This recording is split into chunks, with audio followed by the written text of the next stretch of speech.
Hey there, welcome to the April newsletter, and if you're opening this on April 1st, happy April Fool's Day to you. Now, I kind of pulled my own April Fool's prank on myself this morning. Not so much a prank, but as you might know, every month I try to film these videos for the newsletter with a scenic backdrop behind me, you know, ocean and stuff.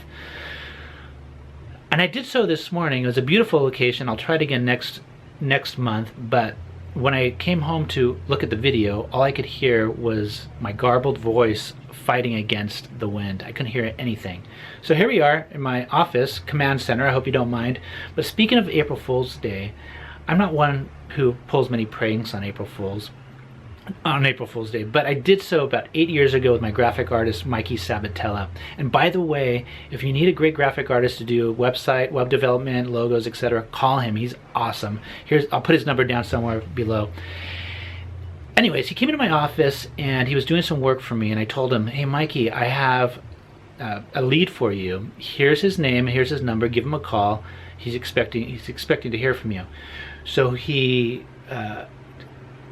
called this number that I gave him. By the way, the name was Mr. Lyon, Lyon, and he called, and after the third time he looked up, he said, "Mike, this woman keeps answering and she keeps hanging up on me, and the last time I called she kind of scoffed at me and said, 'Don't call again.'"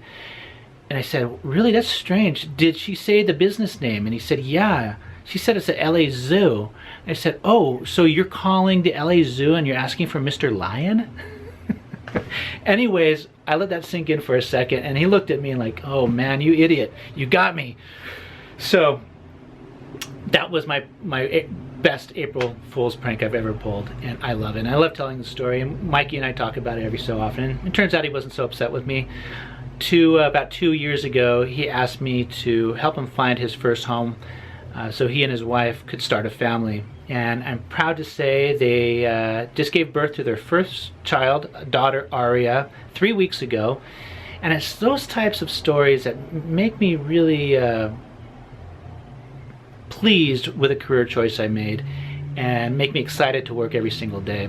So on that note, if you happen to know anybody who is buying, selling, or investing in real estate, I'd be eternally grateful if you mention my name. All right, take care. Happy April Fools. Bye.